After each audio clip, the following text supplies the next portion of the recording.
You really want to start this Airbnb business, but there is something which is holding you back. In this video, I'm going to list the 4 things which are holding you back, and then the steps to eliminate those things and for you to actually get your first Airbnb property. So the first thing which is holding you back is fear. So one of my mentors once told me fear stands for false evidence appearing real. So everyone is scared to start this off. Anyone can be scared if you're starting a new adventure, if you're starting something new which you've never done before. It's natural. You're a human being, you're not a robot, you're not AI, so it's natural for you to be scared, for you to feel the fear. But there is a saying as well which says, feel the fear and do it anyway. So how do you eliminate fear? How can you combat fear and do this anyway? Is number one is if you get knowledge, if you watch these YouTube videos, if you look for someone who can help you, hold your hand and pass through that bridge. A lot of people who feel the fear lack information. That's why they're scared. That's why they feel scared to take action. But for you to actually combat the fear is to take action. You have to move forward. You have to actually feel the fear and do the thing which you want to do. Just like anything in life, if you're scared to run a 20k run, half marathon, full marathon, you just have to practice for that marathon. Then you feel the fear, you will be scared because you've never done it before, but feel the fear and do it anyway. So the funny thing is, when you once a baby, when you're a toddler kid, you used to do things without fear, because right now you are aware of like, oh, if I do this there's a danger of, or if I do this I will lose, if I do this I'm scared I'll be punished or something like that. But when you're a kid, when you're a baby, you used to run anywhere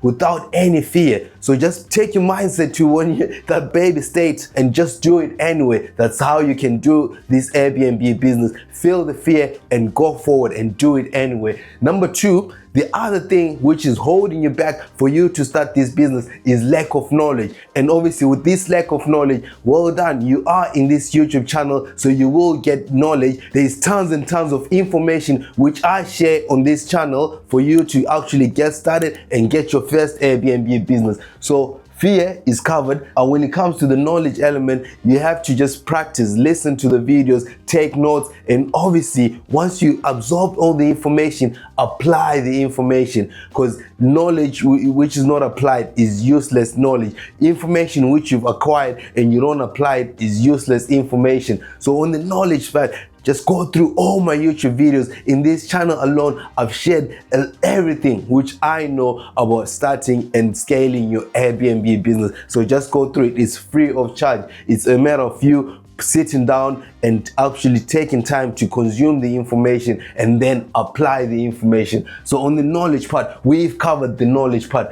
So obviously a lot of people don't start this Airbnb service accommodation business because of lack of capital, because of lack of the pound sign, lack of the dollar sign. They don't have money in their pockets to start this business. Yes, you need money to start this business, but the good thing is, let me tell you a little secret. The money doesn't have to come from your pockets. The money could come from someone else's pockets, so this is like a fancy term to say, other people call them investors, etc. But I like to call them preferred professionals. So you can look for someone, it can be a family member, it can be a friend, or it can be a busy professional, and you ask them to invest in you. And obviously you give them something back in return. You can give them profits, you can give them share, part of the business, etc. So there is an exchange of value, so you don't have the money to start, but you've actually overcome fear, you've actually gained knowledge. So the only thing which you don't have now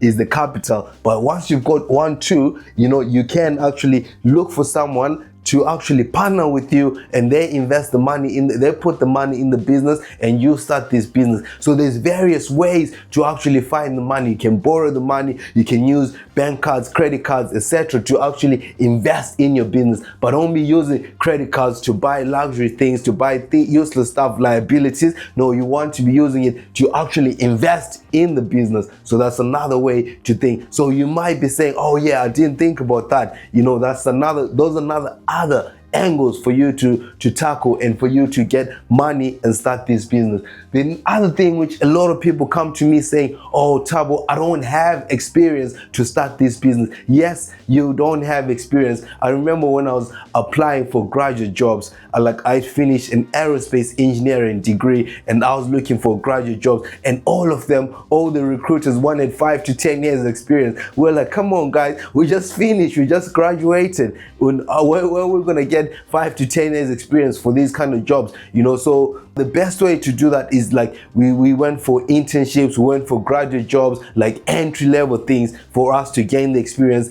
and do the aerospace engineering jobs and project management jobs, etc. But for you in business, what's the best way to combat your lack of experience? Let me tell you another little secret. The best way to do that is partner with someone with experience, or learn from someone with experience. So when you're shadowing them, they are transferring that knowledge, all their knowledge to you. So you're gaining experience. So you can gain experience like actually doing an internship for someone who owns Airbnb service accommodation business, or gain experience with someone who owns Airbnb service accommodation business, for them holding your hand, inviting you into their properties, showing you the back-end systems, the channel managers, all these things, for them holding your hand to say, when something like this happens, reply like this. Someone who's going to be with you one-to-one. That's how you gain experience. And a lot of people, experience is just doing the same thing over and over again. Imagine if you do it 1, 2, 3, 4 times and you start doing it over and over again, you will gain experience. You will feel confident. You will feel comfortable in handling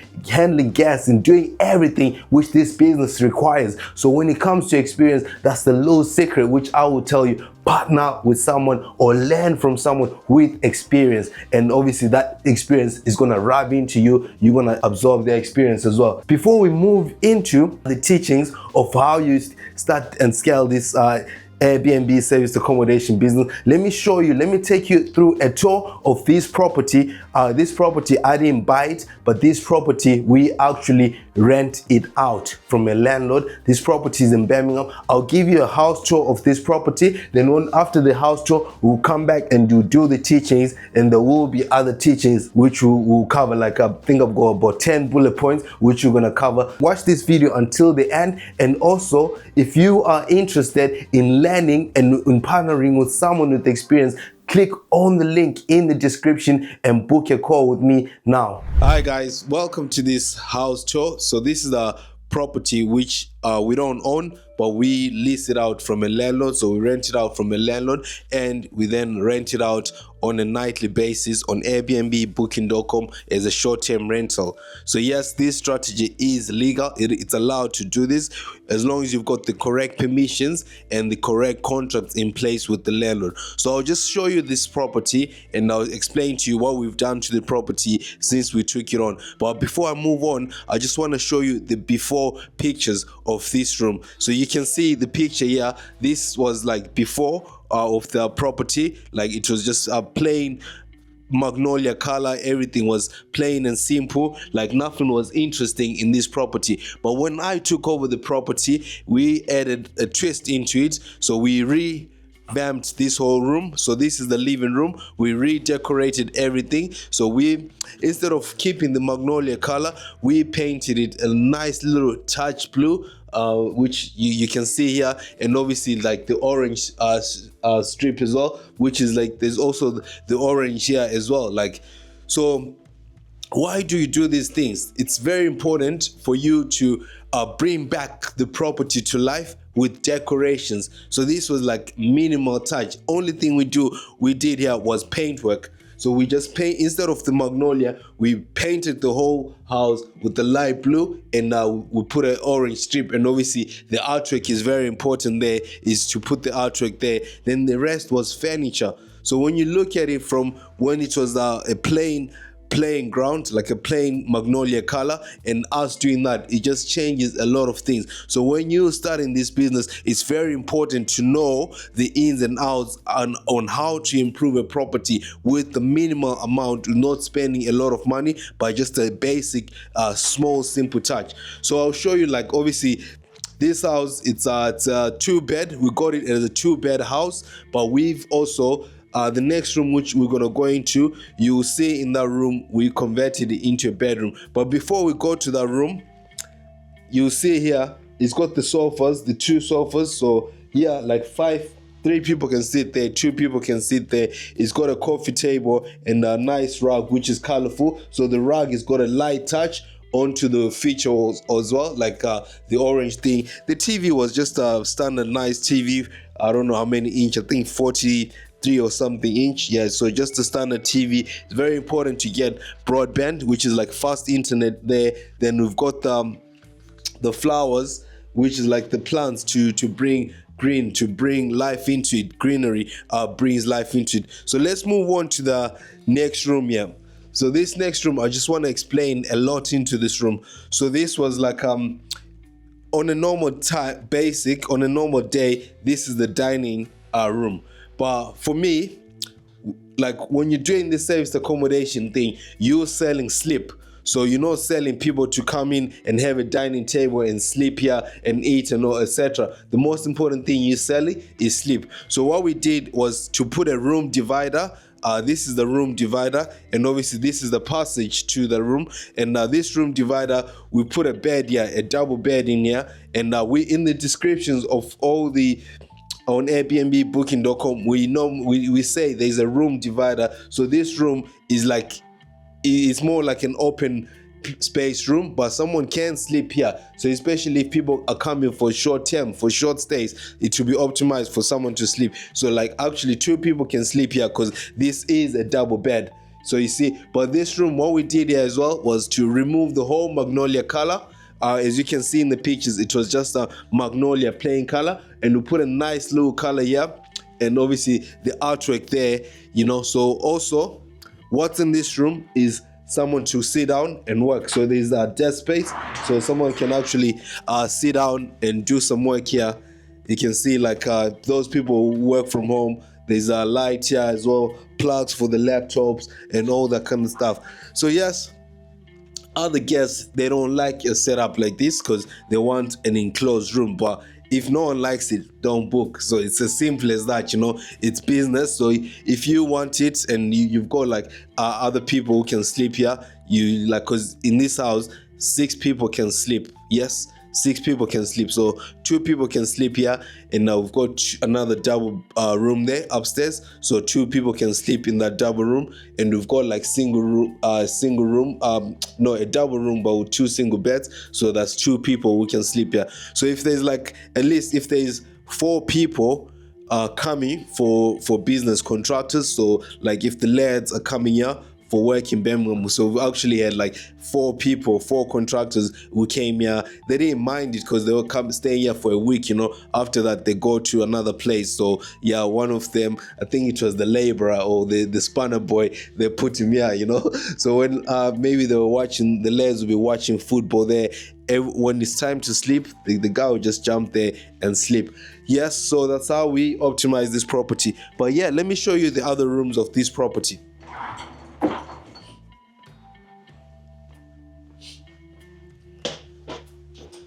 So this is the kitchen. The kitchen is downstairs here. So the kitchen was magnolia as well. The only thing we did here was to whitewash it, paint white everywhere, and put a washing machine and fridge freezer. So that was the only thing we did in the kitchen. Obviously we added like the kitchen appliances, the microwaves, the toasters, you know, but the cooker, everything was already there. So it's a good functioning kitchen. Everything is intact. I don't like these blinds, but we didn't change them because we didn't want to like invest a lot of money in this. But later on, if I see other nice white blinds, we might we might change this one. So yeah, it is what it is. Then when you come here, so this house is got a downstairs bathroom. So this is the bathroom here. So the bathroom is pretty much standard bathroom. It's got like bathtub, you've got a shower there, your toilet, your sink, your rail. It's quite warm in here, so which is good. And so yeah, that's the bathroom. basic. So the guy who's sleeping downstairs, he's got a bathroom here. They can come to that bathroom and do whatever they want in the bathroom. So let me take you upstairs, guys. Before we go to the bedrooms, I'll show you the other bathroom. So yes, there's another bathroom. It's very big, huge. You know, if I was the landlord of this property, I'll probably have converted this into like a bedroom, you know. Yeah, I think it's big enough. But I think this was a family home, so like a family used to stay here. So it's got the basic stuff, you know. We've got the shower and toilet, you know. We'll put this cabinet here as an extra to fill out the void of the space. So you've got the rails. It's pretty warm in here, so it's a good bathroom and it's clean. So the cleaners are doing a good job. I like it when properties are cleaned nicely. So let's walk into this one. So this is the master bedroom. So it's got a desk as well. It's got the lights. So if the boss man, the person can work here working from home, like whatever these kids are doing nowadays. You've got a double bed here. So the double bed has got 2 towels, like nice. Everything is nice. You've got your side, your desk, your bedside lamp, your bedside table there as well. So if you come here as well, you'll see like nice artwork. So here we didn't paint it, we just whitewashed this side, put the artwork this side, and this one we did the same as well. Like we just painted this corner as well. So in terms of renovations, deco, paint jobs are they're worth a lot, because you can just like change the property, revamp your property by just doing simple basic paint. So it's very important you stick, like, you know, your colors. If you can't do this yourself, you need to hire an interior designer. In my business partner, who's also my wife, she's the one who chooses the colors, who chooses the paints, who does this. I'm just the worker, I'm just the workhorse. I come in and get the people to paint, and she'll say, paint this corner, paint it like this, put this artwork there. You know, she comes in with the designs. She's the brains of there.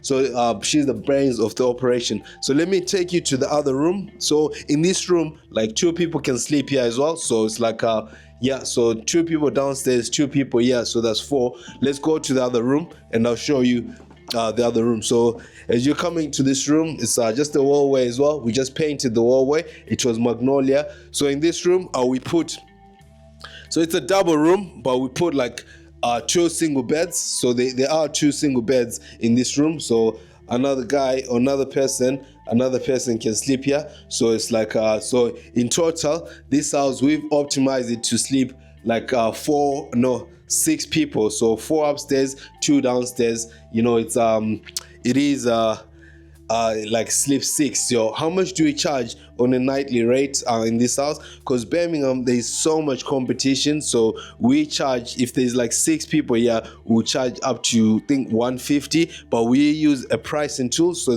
we've got a pricing tool which determines the rates of how much you should charge, etc.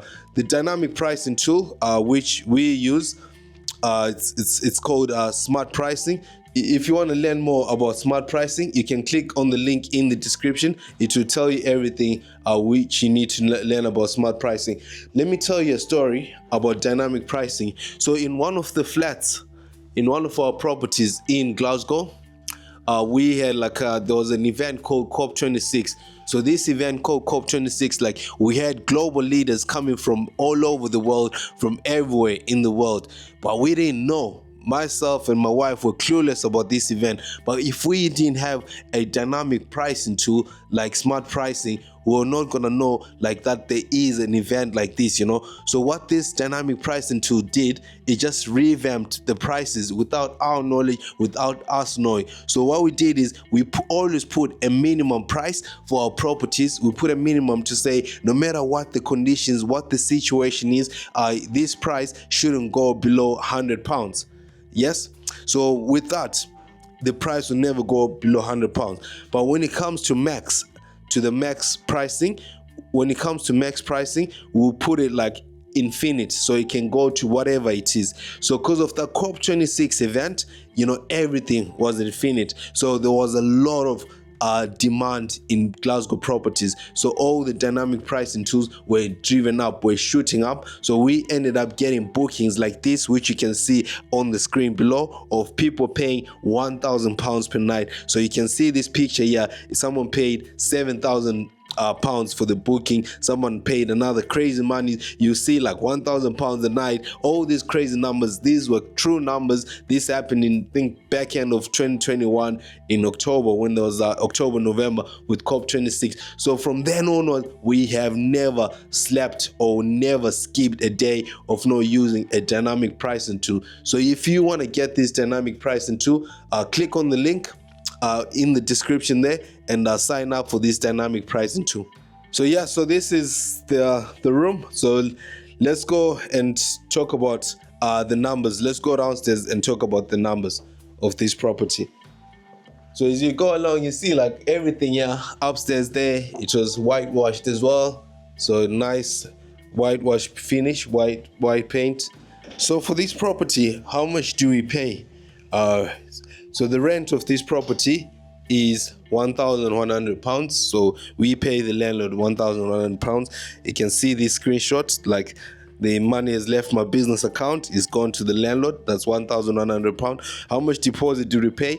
We negotiated with the landlord to pay the same amount of deposit as the rent. So other landlords usually ask for 5 to 6 weeks upfront deposit, but we paid 1,100. Yes, other people might give you the flexibility of not to pay deposit, which is fine, but like I don't want you to always be in the mindset like there's always going to be those kind of landlords. So landlords are also trying to protect themselves, so they'll ask for deposit up front. But when the landlord of this property came, the owner of this property came to do a few maintenance issues, well, before we after we had finished the house, etc., there were a few things which they needed to do. When they walked in at this place, her face said it all. Her face dropped. She was like, oh my God, wow, is this my property? Am I in the right address? I'm like, yes, ma'am, you are in the right address. This is indeed your property, the property you gave me. She's like, wow, Tabo and your wife, Google, you do an amazing job with these properties. And guess what she said? She's like, I'm buying another property, and as soon as I complete it, you can have first dips into the property. So with this kind of business, the reason why I'm saying this, it's always about building relationships with the landlords, always about building relationships with the lettings agents, with the estate agents, so they can give you properties. So don't be scared to show them what you've done, to showcase your properties, to say, look, this is when I was telling you about all the maintenance things, or like your property I'll bring it to life. It will be nice, just show them this is what I meant. They'll appreciate that, and they can rest assured, they can sleep at night knowing their property is being protected. If you want to learn more how we started this business and how you can do the same, I mean, for our portfolio, we've got 13 properties, 1-3 in the portfolio, and we've got a hybrid. I call it a hybrid. So we've got properties which we've purchased, we own the properties. So our company, Love Your Stays, owns these properties. And we've got properties which we get from landlords, like this one, which on a name called rent to rent or Airbnb arbitrage, or whatever fancy name the coach gurus are teaching there. But like, it's still not our property, but at the end of the day, we control this property. Then we've got other properties in the portfolio as well, which like we do it up for the landlords. Once we've done it up for the landlords, we manage it for the landlords. So the landlord on that one is called a management agreement, management or co-hosting, another whatever fancy name from the trainings you've gone to. So that one is also like just managing co-hosting. So that's like the PAC method, which I teach in my school community, where you can get a property by purchasing a property, you can get a property by arbitrage, which is rent to rent, or you can get a property by co-hosting. So there's three ways you can get a property, which I call it the PAC method. That's the only thing which is very important when it comes to this. When it comes to property acquisition, that's the only way you can get a property. So if you are interested, if you want to learn about how you can get a property in 2025 and change your life, change the life of your family. With how are you gonna do that? You will change your life and the life of your family by adding an extra income into your pockets. So with that extra income is scalable. So with one property, you can profit from around 500 to 1,000 pounds profit. But just imagine this.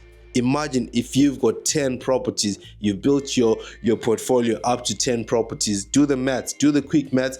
1,000 pounds times 10, that could be like 10,000 pounds per month profit into your property, and without owning any property, by just controlling other people's properties. So there's so many ways to skin the cat. There's so many ways which people are talking about in this industry. There's so many ways to make money. You don't want to miss on this opportunity. The time is now for you to make money, guys.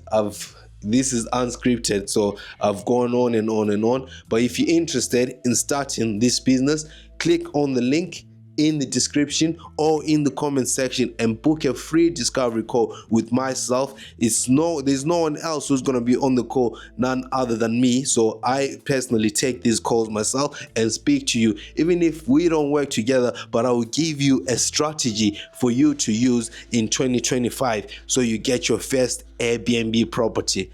Thank you for listening and watch out for the next video. Bye for now. So I'm sure you've enjoyed that video. So that video is a property which we don't own, but we rent it out from a landlord, and with the landlord's permission and with the correct contracts in place, we then let out this property on a nightly rate, exactly like how hotels do it on Airbnb, Booking.com and other various booking platforms. And we charge people. The people who we charge are called guests, so it's not tenants. So there's a big difference there. So these people pay on a nightly rate. They pay in advance. They're not going to come and stay at the property then pay later. They pay in advance and they come stay at the property. So if you want to mirror this method, if you want to start this business, the first and foremost, the first step which I want you to take is research your market. So know about your market, know about the location which you want to operate in. I always tell all my students and mentees, when it comes to location, make sure you do it where you reside, or 1 hour away from the place you reside. If you're lucky enough to live in a big city or big town, like the top 15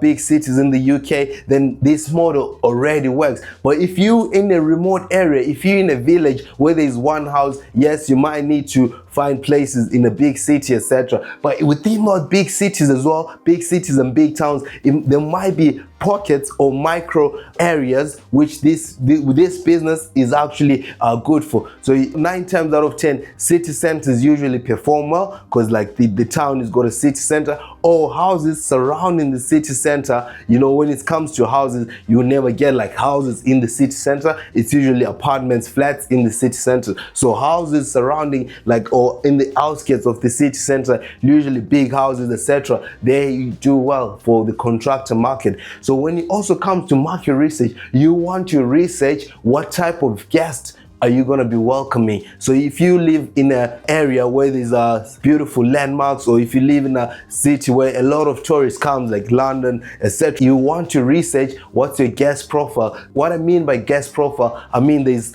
contractors. So these are people who are coming to that specific location, to that specific area to do work in the area. Or you've got holiday makers. These are people who are coming for holiday, for leisure, just to relax and to enjoy their time off work, their time off other things. So these are like two different people. All these people have got different expectations. People coming to work, they just coming they'll be working during the day and they want to like good quality sleep, so they're ready for work again. But people coming for holiday, they might spend a lot of time in the house, in the lounge, just to relax, you know, and they go see tourist areas, they go see sightseeing, etc. So you need to cater for these people differently. But if you are operating a hybrid model means you're actually catering for both people coming for holiday and for both people coming for work in the area. So you can actually have Airbnbs which cater for both of these people. So once you've actually researched your guest profile, you know, and you've nailed down your location, you know, you want to find out, okay, what types of properties will I be going for? You know, you can go for apartments, you can go for flats, you can go, this business model works for anything. Believe it or not, other people are renting out sheds, their tents, tree houses on Airbnb. So it actually works. There's a lot of categories, you know, cabins, like fancy stuff, you know, like, so it actually works. Imagine if you've got a big garden. This is another idea you can steal for free. If you've got a big garden and you can put a cabin house, like with the sauna, with the hot tub, these things are actually quite popular. People are looking for that. So these things work. You can be charging someone £100 a night to actually stay there, and this is something at the back of your garden. So yeah, you have to be creative with ideas. You have to find what's really working for you and what resources you've got there. Once you've done your market research and you've identified your location, the next thing you want to look at is choose the right property strategy. What do I mean by choosing the right property strategy? There are 3 ways in which you can start this business. So number 1 is actually by purchasing a property, and number 2 is actually arbitrage, also known as rent to rent. Number 3 is co-hosting, also known as management. So there are actually 3 ways which you can start this business. So let's talk about all the 3 ways here. So purchasing, when you purchase a property, you need a large sum of money, like capital, to purchase, because you'll be paying 25% in deposit.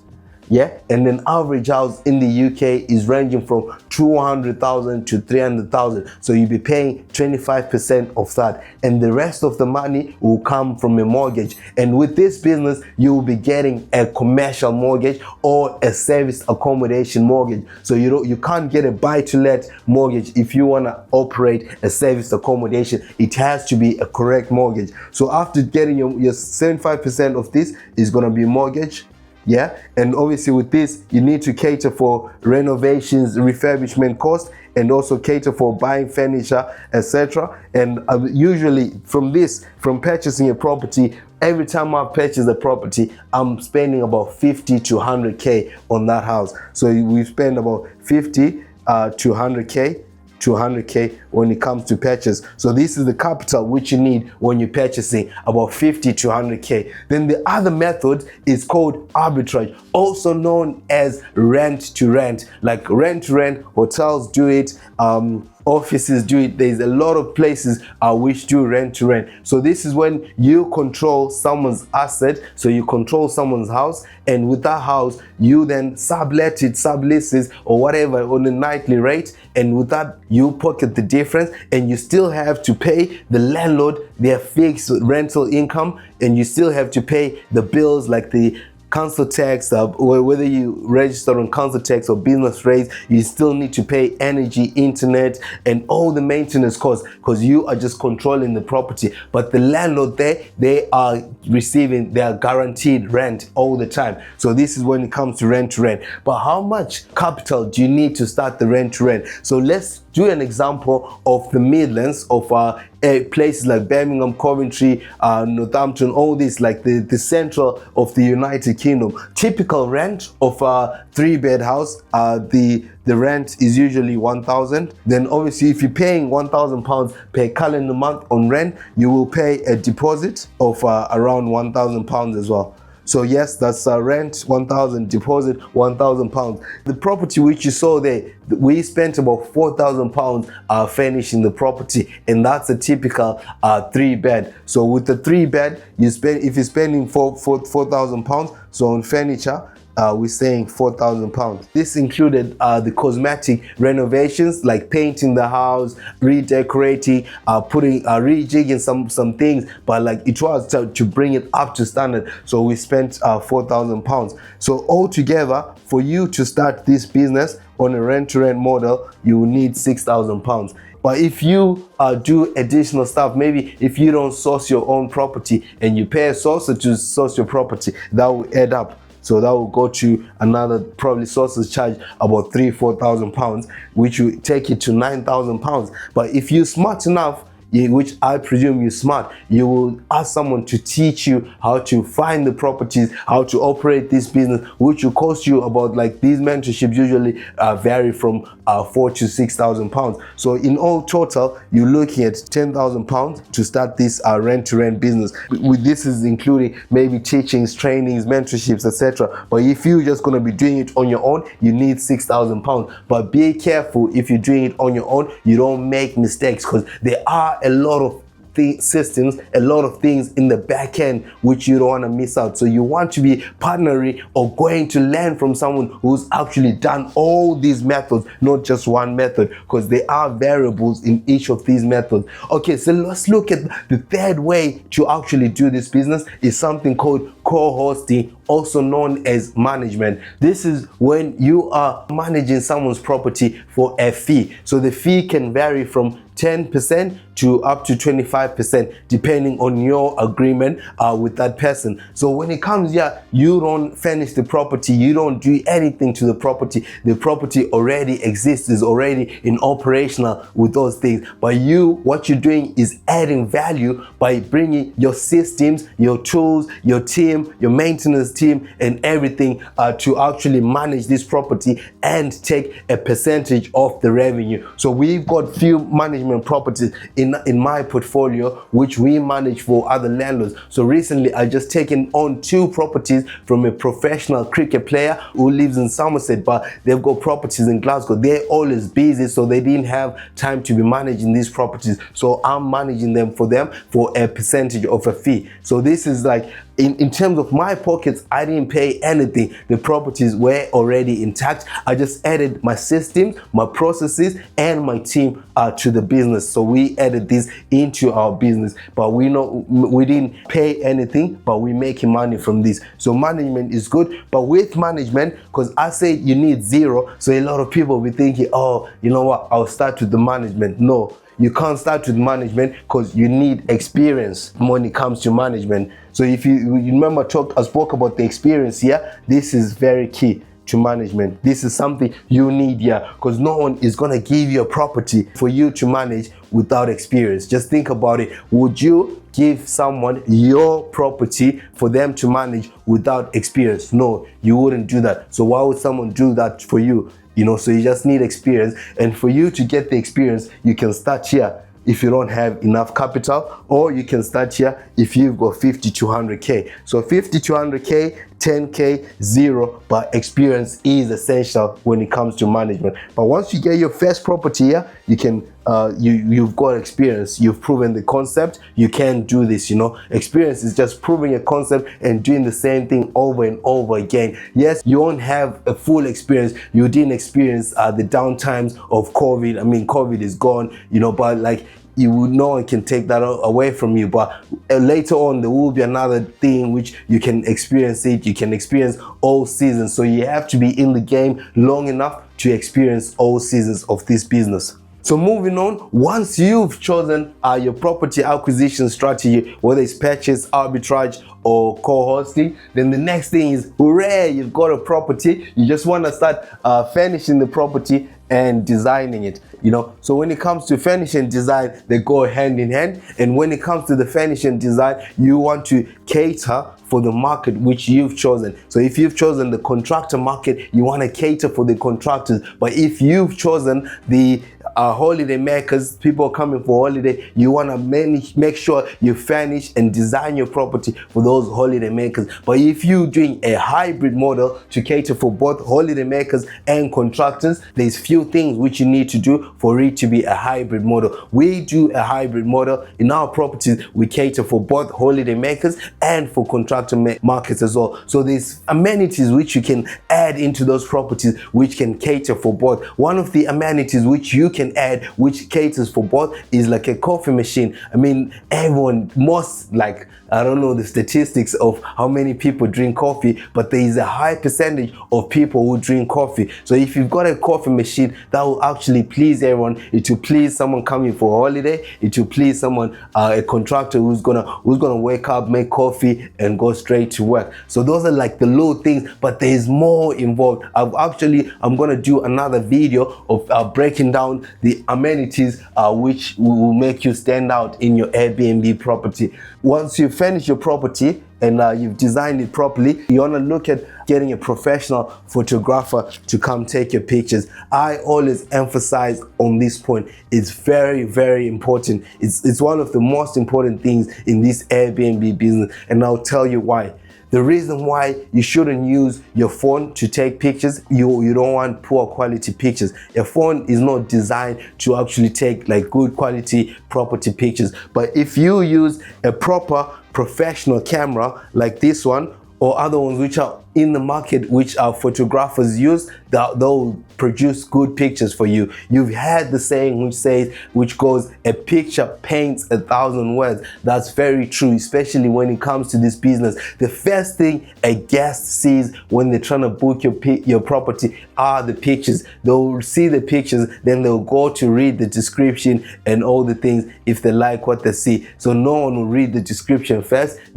9 times out of 10 people look at the pictures first. If they like what they see, they'll read the description, and if the description has got the amenities, the things which they want, they'll book your property. So if you don't have good quality pictures which are going to hook the people to book, you're missing the point. You're leaving money on the table, my friend. You are leaving money on the table. So don't hire your friend who took pictures at your wedding. I know they did a good job on your wedding day, but for this business, you want to hire a professional property photographer, someone who's taken pictures for properties before, not someone who's taken your wedding day pictures. Those are two different guys. Trust me, those are two different people. Yeah. So after you've hired someone, you pay them, they've given you your pictures, the next thing is you want to list your property on multiple booking platforms. So multiple booking platforms. I know one of the most popular ones is Airbnb, but there's Airbnb, there's Booking.com, there's VRBO, there's Expedia, there's so many platforms. But believe it or not, if you got one property, you will be more popular on 2 platforms, Airbnb and Booking.com. Those are the platforms which are going to generate 80% of your bookings, and the other 20% of your bookings when you're starting off will come from direct bookings. The direct bookings, I mean people who've stayed before who want to come back again. So there are ways for you to be marketing to those people who've stayed before, but they want to come back to your property again and again and again. That's the other way. That's the best way to actually produce revenue in this business, having direct bookers, having people who've stayed before, but they keep repeating, they keep coming back and back and back to stay with you. So that's another good way to generate revenue.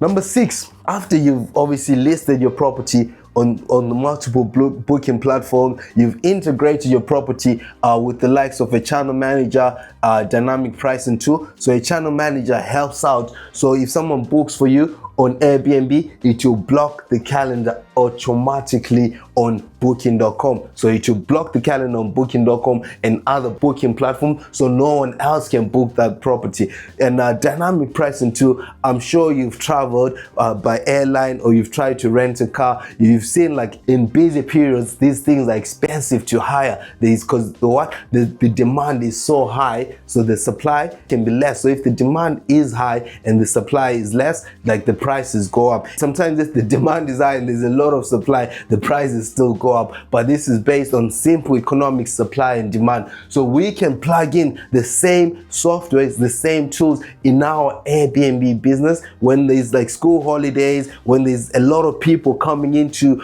the area to book the accommodation. The prices will skyrocket up, but you can set it so it will never go below a certain price. It will never go below a particular mark. So you can all do this automatically, but you need someone to hold your hand to teach you how to do all these things. Then moving on, let's go to number 6. So you've listed your property on the platform, you've got your channel manager, you've got your dynamic pricing tool. The next thing which you want to focus on, my friend, is prepare for the guests and test everything. So you want to prepare for the guests which are coming to the property. When we started, we used to do like, we used to go to the property and stay one night. So me and my family will go there, we'll act like we'll book to test all our systems are working, and we'll go there and the kids will be running around. We'll test if the showers, everything is working. Then after we check out for one night, we'll get the cleaners to go. So this is like a trial run for your property. And I always recommend, if you're starting off,